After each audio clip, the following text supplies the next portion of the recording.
Sejam muito bem-vindos a mais um Lampcast, dessa vez contando com a participação de Flávia Ponciano, Gabriela Rolim, Otávio Caetano e professor Matheus Doreto.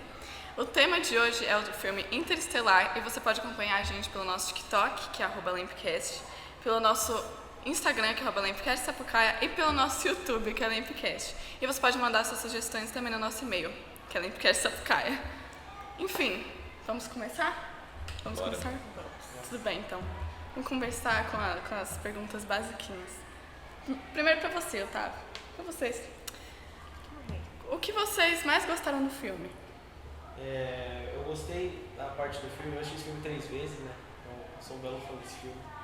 O jeito que as informações são jogadas ao decorrer do filme e o jeito que elas vão se conectando, né, ao longo da obra.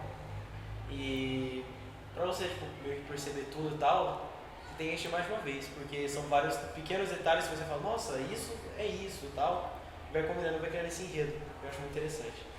O que você achou do filme? Eu achei maravilhoso. Eu gostei bastante também do jeito como foi feito, o jeito que tava cada coisinha de colocado assim de um ponto no filme, sabe? E que no final só que você descobria tudo mesmo, que tudo fazia sentido. E você, professor?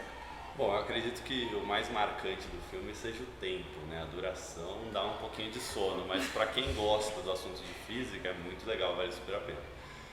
Eu reassisti o filme recentemente, inclusive, estou até um pouco afiado para falar.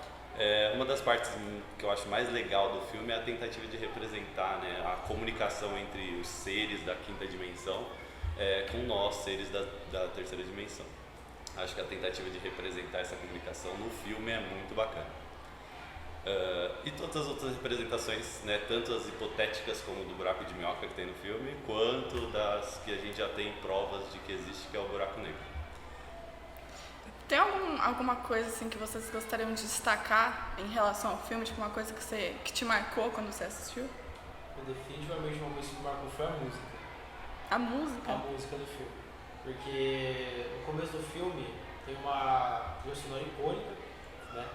Que vai se repetindo ao decorrer da obra. E só de escutar essa musiquinha já meio que lembra de tudo, assim. Inclusive no meu Spotify eu tenho até a soundtrack do Interestelar. Aí você ouve assim, começa a chorar, se emociona. E você, Bibi? O que eu gostei muito mesmo foi o jeito que foi feito o filme. Que é, tipo, o Christopher Nolan, né, o diretor, ele não usa muito tela verde, essas coisas, porque ele não gosta. Então, tipo, teve uma parte que ele pegou a câmera, colocou na ponta de um avião e colocou pra uma tempestade lá.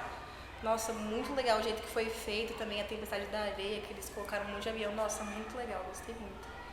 E você?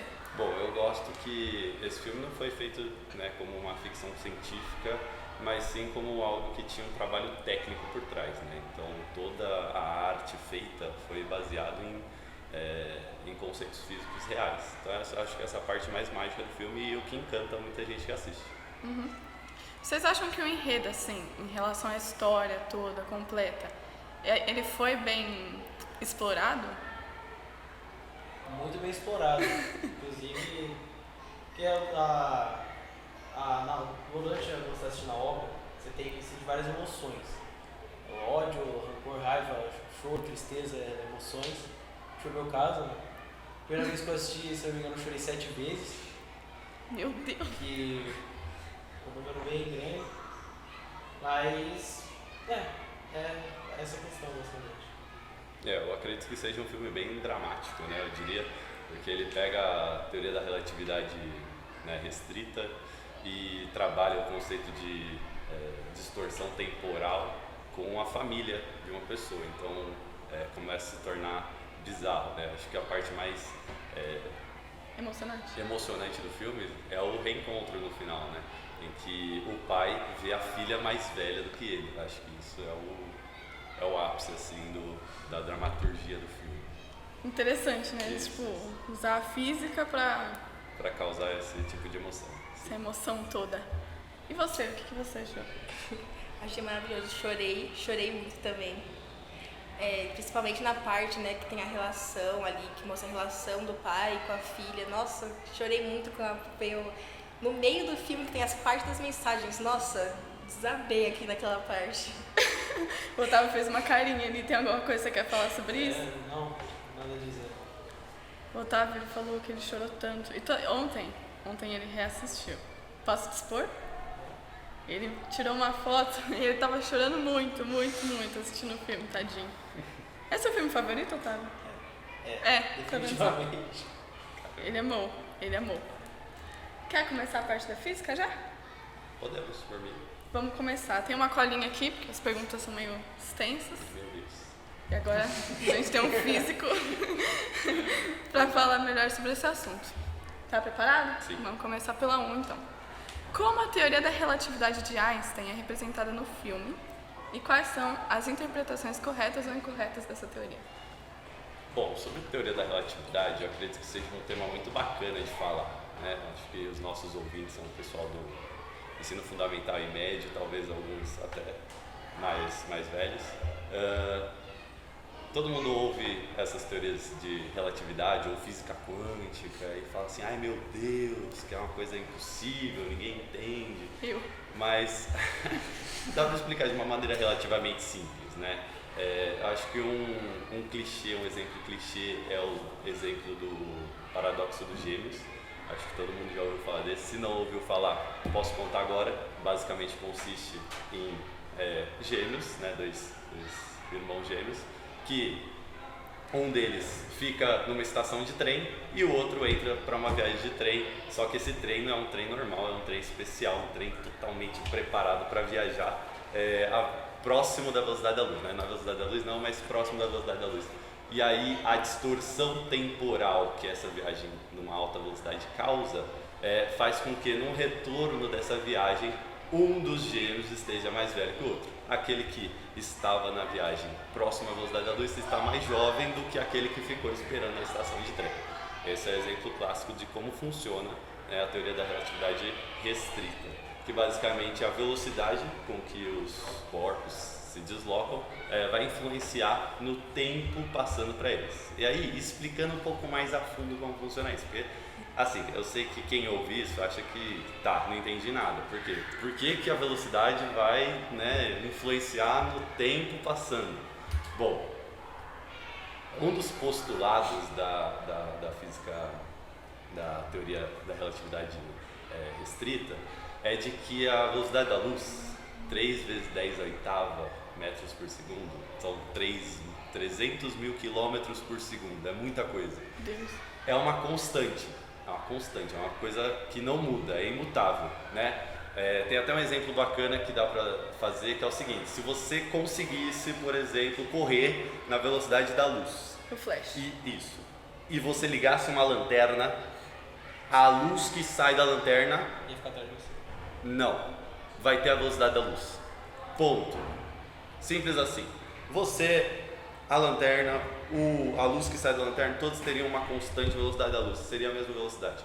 E aí o fato de tornar isso constante é que vem a relatividade, porque assim, imagina que eu tenho um observador parado aqui no sol, certo? E aí tem um foguete passando super rapidão aqui no teto, tá? Dentro do foguete, fica um pouco abstrato, eu vou tentar desenhar para vocês. Dentro do foguete tem um cara fazendo um experimento com laser de luz. Todo mundo já brincou de laser, aquele laser que fica enchendo o saco do amiguinho, né? Ou brincando com o gato. Esse laser. Vamos supor que dentro da astronave, é uma astronave de vidro, então o cara consegue ver, o observador consegue ver o feixe de luz, e o cara que está dentro da espaçonave também consegue ver o feixe de luz. E aí ele brinca com o laser, mirando pro teto, o teto tem um espelho, ele vai e volta, beleza? Só isso, ele mira pro teto, faz o feixe ir e voltar, dentro da nave. O observador no solo vai ver uma trajetória diferente, eu vou desenhar isso para vocês, olha só. Bom, eu tenho uma pessoinha aqui observando, olha que legal, tem uma pessoa observando aqui, vamos ver se vocês conseguem, né, pegar Deus, aqui que legal, aula de física. a ideia. Acho que o podcast tem que ficar rico aqui nas informações. Também. Tá? Bom, A pessoinha. cidade, aqui tem a espaçonave, beleza? Tá? Bom, basicamente é isso. Então, aqui seria o bonequinho observando a espaçonave. Não sei se vai dar pra ver aí na câmera. E dentro da espaçonave tem um outro piloto ali, né, da espaçonave brincando com o laser. Tá segurando uma barrinha de laser aqui, ó. Vamos ver se vai ficar bom isso aqui. Tá segurando um laser, beleza? O que cada um vai ver? Vamos ver. O cara que tá olhando o foguete vai ver o feixe de luz subindo e descendo. Só que a espaçonave está se movendo, então ele não vai ver só um sobe e desce, ele vai ver um movimento meio que em diagonal. Então ele vai ver a luz fazendo esse pontilhado que eu vou desenhar para vocês aqui. O cara que está dentro da nave vai ver uma trajetória para cima e para baixo que eu vou fazer em pontilhado também. Por conta do espelho. Por conta do espelho, certo? Qual que é o ponto que eu quero chegar? Qual é o ponto? Qual é o ponto que eu quero chegar? Aqui em cima vocês concordam comigo que a luz fez uma trajetória muito maior, apesar de, relativamente, estão entendendo? Ter feito a mesma trajetória. Para os dois observadores vai ser diferente. Para o cara que está na nave, ele vai ver a luz só batendo e voltando. O cara que está no solo vai ver ela indo para cima e para frente ao mesmo tempo e descendo. Só que eu acabei de falar para vocês que a velocidade da luz é uma constante. Então, se ela percorreu espaços diferentes na mesma situação, então quer dizer que uma coisa tem que se distorcer. Qual que é a equação de velocidade? Vocês estão no ensino médio? Delta S sobre delta T, né? Isso. Então eu relaciono velocidade com espaço sobre tempo. Se a velocidade é constante e a trajetória mudou, então necessariamente o tempo tem que mudar. Então o que justifica a distorção temporal é que observadores em posições diferentes vão causar esse delay na informação, simplesmente assim. Então necessariamente eu tenho que ter uma distorção temporal para ajustar e tornar a velocidade da luz como uma constante. Deu para entender? Deu. Que bacana. Deu pra entender por cima, assim. Que bacana. Eu Nossa, espero até que- gostei da física agora. Tipo É. assim, É ouvindo assim interessante. falar, É até comecei assim, achei interessante. Posso fazer uma pergunta? Claro. E o que explica o envelhecimento de um ser maior que o outro? Por exemplo, no caso dos gêmeos que você estava falando. Bom, como eu disse, há uma distorção temporal. Então o que vai acontecer? A pessoa que está dentro da nave vai passar o tempo para ela de uma forma diferente da pessoa que está fora da nave. A pessoa que está aqui, vamos voltar aqui no observador. A pessoa que está dentro da nave vai ver a luz indo e voltando uma trajetória muito menor. A pessoa que está fora da nave vai ver fazendo uma trajetória muito maior. Quer dizer que o tempo para essa pessoa tem que ser muito maior do que para essa pessoa. E aí, meu amigo, o que acontece no filme? A menininha que Tem tá uma na parte Eles lá estão que- viajando próximos à velocidade da luz, que é uma velocidade muito, muito alta. E vale salientar que essa interpretação que eu fiz não é para, por exemplo, ligar uma TV e sair correndo e achar que o jornalista vai estar no tempo diferente de você, tá? Se você chegar próximo à velocidade da luz, como eu disse, 300 mil quilômetros por segundo, é muito alto, assim. Não é nem por hora. É. Por segundo. Tem que quase se vibrar. Assim. Próxima pergunta, pode? É do buraco Mandar. de minhoca, hein? Ah, legal. O conceito de buracos de minhoca é fundamental na trama. Qual é a base científica por trás deles e como o filme se representa? Bom, acredito que todo mundo percebeu que no filme tem 3 pilares principais, né? Que é a distorção temporal, que é que dá o drama ali, o buraco negro, que dá aquela cena linda quando eles estão viajando, e o buraco de minhoca, que é um buraco esférico, né, que eles falam no filme, que tem aquela representação bizarra, que todo mundo fala assim, será que é assim mesmo e tudo mais? Então, sobre isso, o que é interessante comentar? Que as representações do filme são muito próximas do que a gente acredita ser a realidade. Qual que é a diferença do buraco negro para o buraco de minhoca? O buraco negro, basicamente, é uma concentração de massa absurda que possui um campo gravitacional muito forte. E, diferença gritante entre eles, ambos foram determinados a partir de teorias que são hipotéticas, né? O buraco negro até 2018 era uma coisa hipotética, a partir da teoria da relatividade geral, né, que considera os corpos celestes, determinou que havia necessidade, matematicamente falando, de existir pontos no universo que tivessem atrações gravitacionais bizarramente grandes. Ponto. E aí, a partir de contas, chegaram nisso. Einstein determinou que tinha que ter buraco negro, Stephen Hawking também participou desse tipo de estudo. E aí, basicamente, o buraco negro teve uma foto dele em 2019. Então, uma coisa que foi comprovada com contas, né, se tornou real, né? Era uma coisa, eles conseguiram imaginar uma coisa que nem existia ainda. Isso é impressionante. E é uma característica da física. Quanto físico, eu digo que é muito bacana que a física é uma ciência determinística, né? Ela consegue prever o futuro. Por exemplo, nas aulas de física, quem tem aula de física, né, sabe que o professor fica mandando calcular qual que é a velocidade do celular quando ele cai no chão a 1 metro de altura.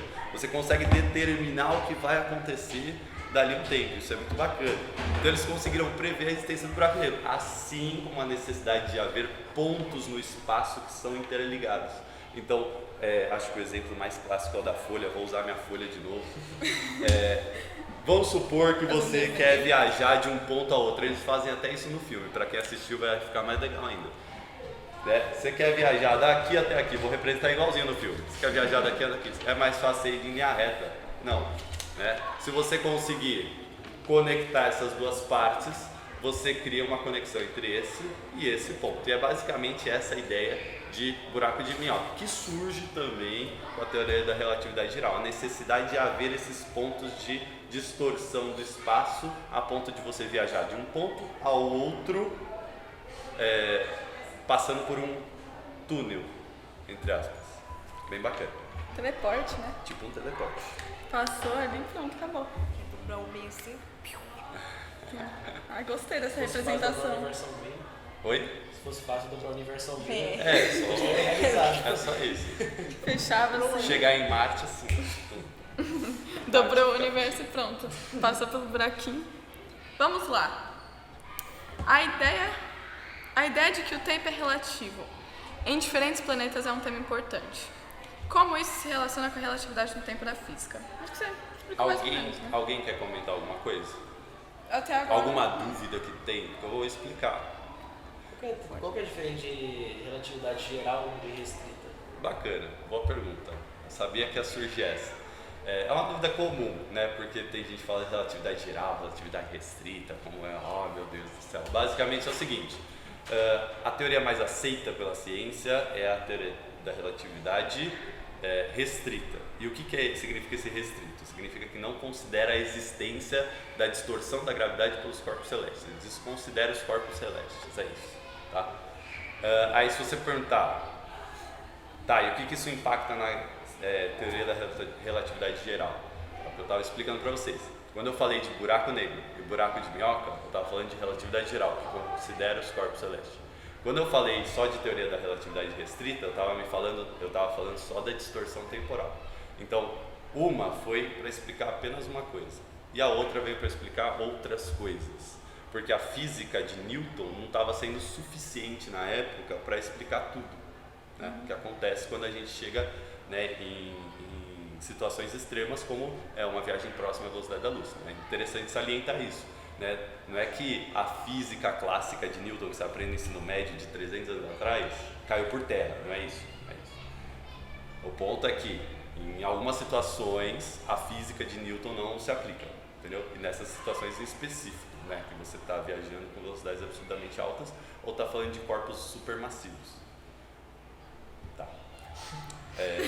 Quer que eu repita a pergunta? Sim, por favor. A ideia de que o tempo é relativo em diferentes planetas é um tema importante.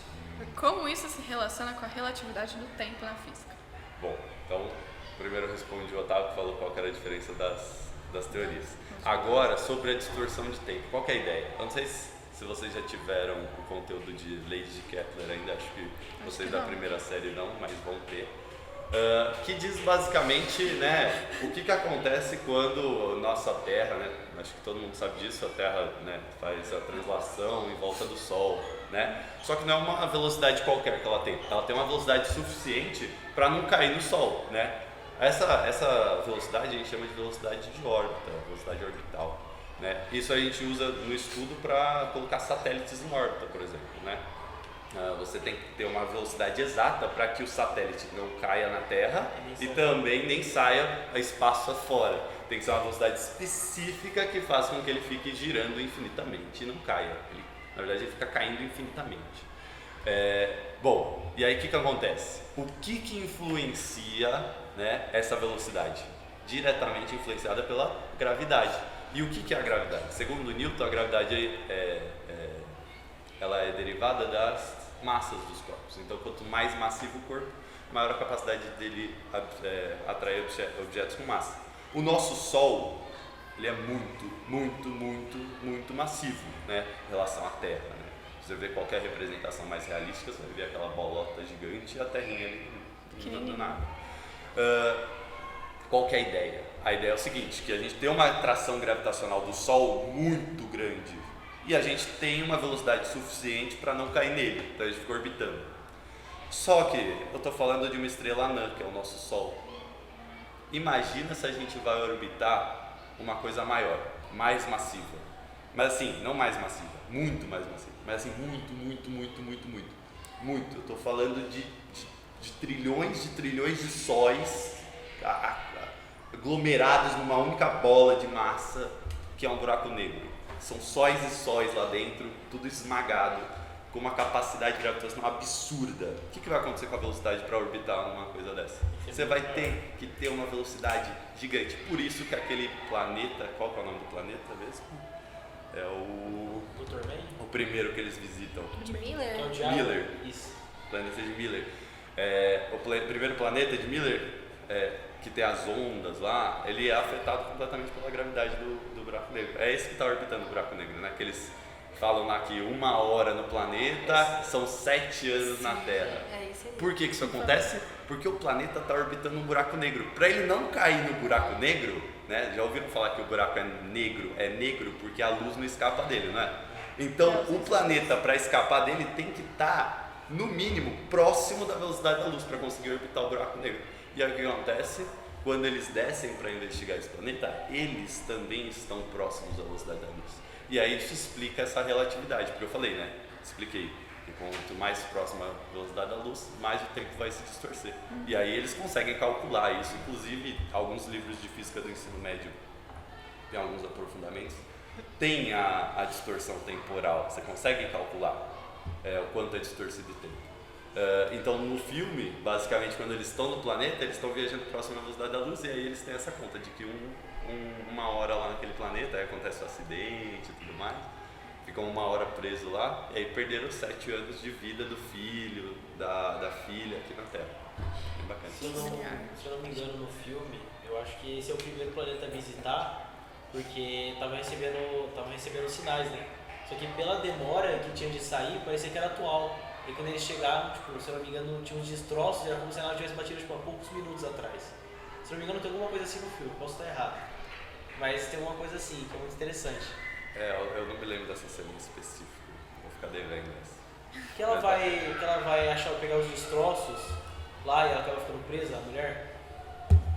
Ah, sim, que o cara fala que o tempo era precioso, que ela queria resgatar e etc. Fazer parte dessa. Lembro. O que você ia falar? Sobre a questão daquela pessoa que era montanha, que na verdade eram umas ondonas gigantes. O buraco negro também afeta alguma Com coisa? certeza. Na verdade, o que dá o fenômeno da maré aqui na Terra? O fenômeno da maré é causado pela Lua. Só que ao invés de estar a Lua aqui perto, tem um buraco negro. E aí a onda fica naquele formato que o filme representa. Dá pra gente afirmar se é daquele jeito exatamente? Eu não sei, mas eu acredito que toda a equipe técnica deve ter caprichado para fazer a representação mais realista possível. Representar bonitinho. Isso. Próxima. Vamos para a próxima, professor.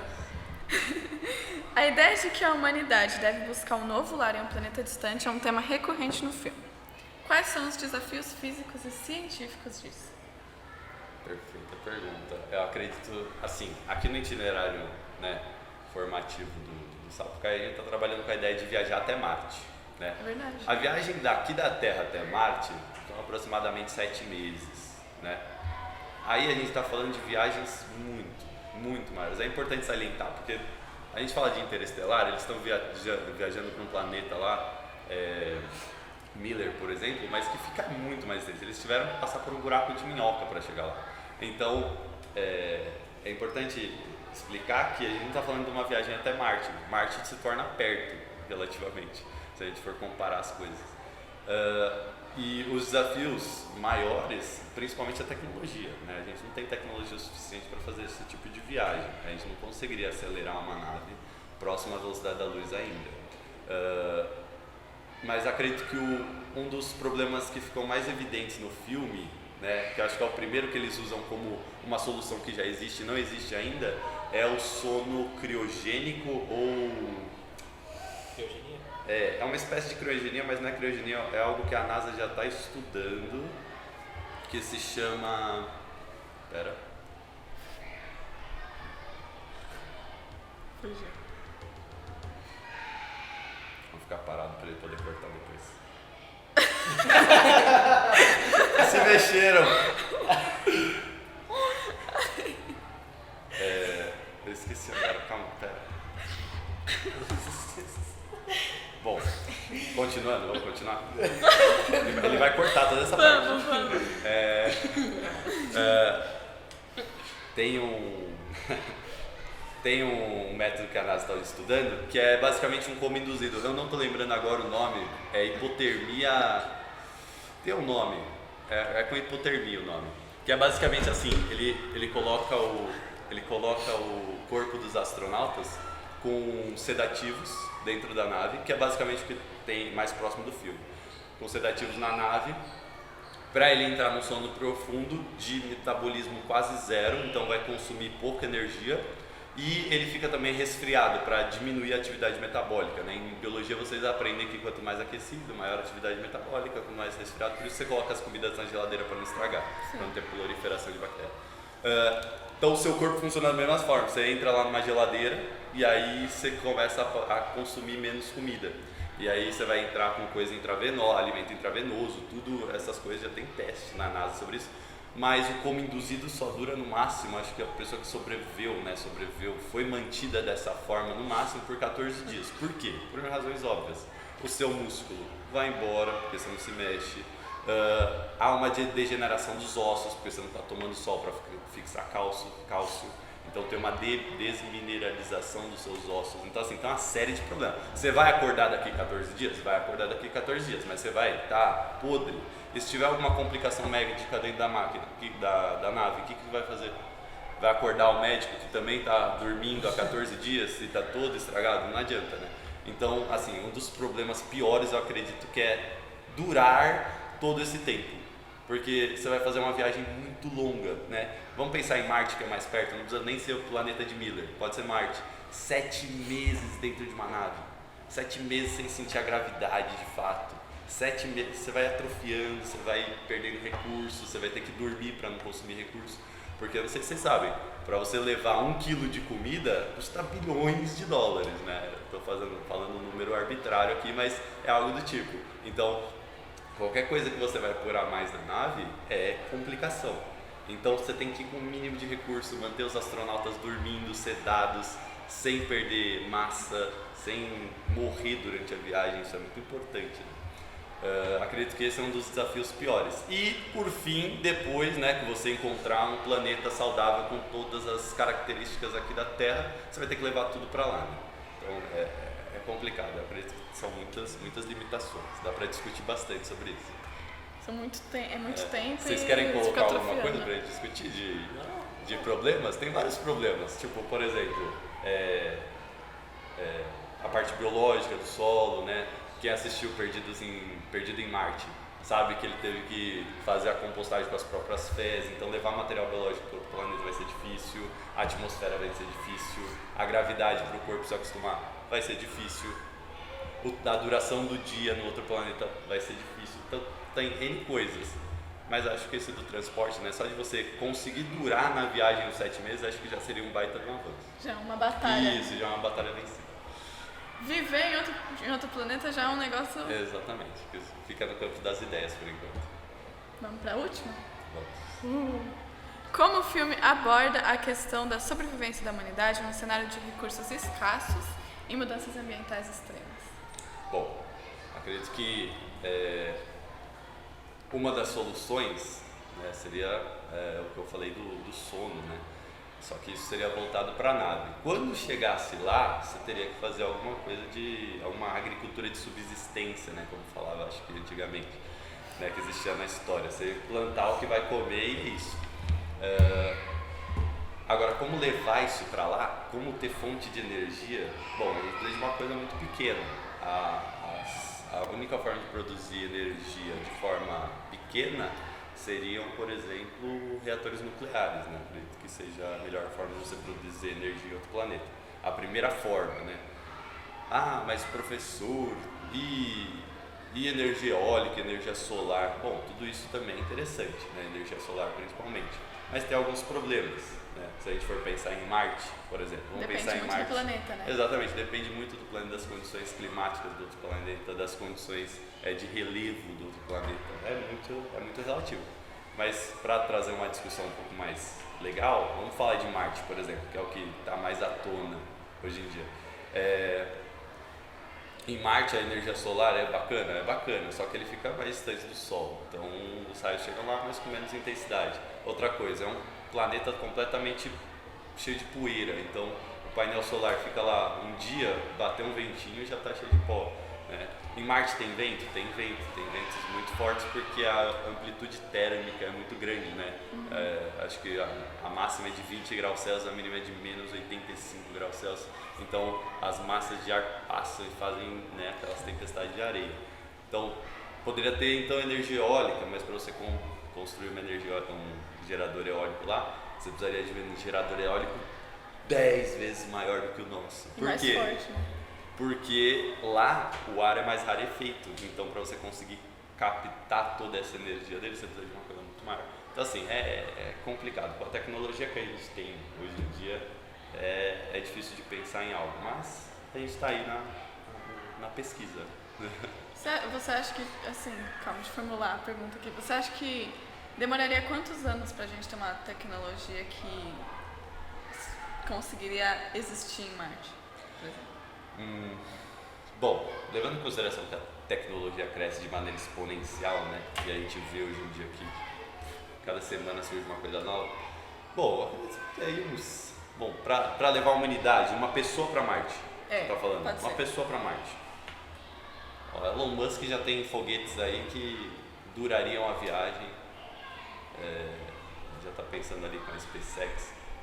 Não sei, coisa de chuta baixo, vai, uns 40 anos. Baixo? Eu achei baixo. Uns Caramba! 40 anos. Então vai demorar ainda. Vai demorar, acho que é uma coisa que vai demorar. A Porque gente não até vai você viver lançar uma pessoa Viva! é muito complicado, tem que conversar com a ONU, tem que falar com um monte de gente antes, Ai. pra ver se vai fazer esse tipo de missão. Muita burocracia. É muita É burocracia. que mesmo né? que vai evoluindo assim. Eu acho que vão mandar várias câmeras antes, como estão fazendo. Tá? Ainda vai demorar esse processo aí. Vai aos poucos. Isso. Porque até os robozinhos de Marte que vão pra lá, né, morrem. Não sei se vocês sabiam disso. É interessante, eles morrem lá porque, como eu disse, né, lá em Marte tem tempestades assim de vento que arrastam poeira. E os bonequinhos lá, estou falando bonequinho, né? As sondas de Marte Os bichinhos. juntam poeira em cima dos painéis solares e se ele não tiver energia suficiente para se manter ligado à noite, tipo, à noite eu falei que chega a menos 85 graus Celsius. Você pode achar que é pouco, mas na Terra tem lugares do planeta Terra que chegam a menos 85. Que lá chega a menos 85 e aí o robô não tem capacidade de se ligar novamente, né? Ele tem que manter no modo stand-by, no mínimo. Então a areia não deixa ele ter energia suficiente e aí ele acaba morrendo no planeta. Fica lá, um cadáver de robô. Cemitério de robô. Isso, se tá difícil pro robô, imagina se mandar alguém pra lá. Vocês têm mais alguma pergunta? Mais alguma coisa que vocês querem destacar sobre o filme, sobre o negócio da física, essa coisa toda? Tênis? Pô, eu achei interessante que uma parte do filme que é só especulação, que é a parte que o cara se joga dentro de um buraco negro, né? E aí ele chega na quinta dimensão e ele fala que na teoria eles, que são as pessoas que abriram o buraco de minhoca, na verdade são eles próprios, tipo, do futuro. É porque essa questão, eles falam que essas pessoas do futuro são, na verdade, pessoas que têm o tempo como uma coisa física. Por isso que é a quinta dimensão. E nessa, eles começam a ver o passado e tal. Tanto é que tem aquela cena do quarto, que na verdade o quarto da menina é uma... É tipo um paradoxo, né? Isso, eu ia falar que é uma fenda, não Isso. sei como eu posso explicar isso. Mas é basicamente isso, e o jeito que eles tratam isso é bem... Acredito que não precisa nem ir muito longe, né? Tipo, no filme ele retrata nós, seres da terceira dimensão, tentando entender a quinta dimensão. Mas se você pensar, né, na matemática é muito comum a gente falar de uma dimensão, duas dimensões, três dimensões, né? Mas não existe nada no mundo que tenha uma dimensão. Nada que a gente conhece que tem uma dimensão. Você pode falar de um átomo, pode falar do próton, pode falar lá da teoria das cordas, mas a gente vai continuar lá com três dimensões. Então tudo que a gente conhece, tudo que nos circula, tem três dimensões necessariamente. Professor, mas é uma folha de papel que só tem largura e altura. Pelo amor de Deus, né? Tem espessura também, é fina, mas não é tão pouco assim. Então, qual que é a ideia? Se a gente fosse interpretar, por exemplo, seres da segunda dimensão e nós, como deuses, como no filme, somos da terceira dimensão. Se a gente fosse falar com uma pessoa da segunda dimensão, o que ele ia enxergar? Ele ia enxergar uma fatia da gente, né? Consegue entender isso? Porque eles não iam conseguir ver nós como um todo, porque eles são de duas dimensões, eles são seres planos, planificados. Então, é a mesma coisa que eles fazem no filme, né? Lá no filme são seres da quinta dimensão que geram algo em três dimensões para o ser conseguir se comunicar lá, cutucando as coisas, etc. Então, é muito interessante, porque na matemática você consegue fazer o sentido de retorno disso, né? Não falar da quinta dimensão, talvez da quarta dimensão, mas falar da primeira e da segunda a gente tem uma facilidade, né? Plano cartesiano, né? X, Y, duas dimensões. Então, não fica tão abstrato. E aí eu acredito que se existisse algum ser de duas dimensões, ia enxergar uma fatia da gente, em vez de a gente como uma coisa incompleta. É interessante raciocinar sobre isso. Sem mais perguntas, sem mais comentários? Sem mais perguntas, sem mais comentários? Pra mim, ótimo. Eu achei interessante como esse filme aí consegue enfiar tanta coisa de física na nossa cabeça. Então, que é 2 horas, né? Mas tudo bem. Um outro além também, que uma das cenas do filme, quando a gente tá acho que é mais pro final, que a Murphy chama... inclusive tem a teoria da lei de Murphy, né? Que é a chave principal do nome da filha dele. Vou desviar um pouco o assunto porque tem esse assunto que eu acho mais interessante. Que tem no começo do filme, ela tem uma fala que, tipo, ela vira pro pai dela, pro Cooper, e fala: pô, por que você me deu esse nome de uma coisa tão ruim? Só que o pai dela explica que, na verdade, a lei de Murphy é tudo que precisa acontecer e irá acontecer alguma coisa desse jeito, tá certo? Sim. É isso. E o jeito que me trata isso eu acho muito interessante. A lei de Murphy diz que, né, o que pode acontecer, vai acontecer, né? É isso, né? Muita gente fala que isso para algo de ruim, né? Se tem alguma coisa que pode dar errado, vai dar errado. Mas na verdade a interpretação correta seria, né, que se tem alguma coisa que pode acontecer, vai acontecer. Inclusive isso é utilizado em algumas ferramentas de engenharia como FEMEA, né? Se numa linha produtiva tem algum dos componentes da linha, por exemplo, eu coloco parafuso, você a porca, não sei o que lá. Se algum dos operadores tem o risco de fazer alguma coisa errada ou acontecer alguma coisa não que seja errada, vai acontecer. Em algum momento vai acontecer. Então, assim, a lei de Murphy, né, a gente sempre leva para o lado do dar errado, mas não necessariamente é isso. E aí o nome dela, né, se conecta dessa forma com o contexto do filme. É bem bacana. Fechou. Encerrou? É isso. Muito obrigada por terem assistido até aqui. Espero que vocês tenham gostado. Acompanhe a gente nas nossas redes sociais. E é isso. Fechou. Tchau, tchau. Até a próxima.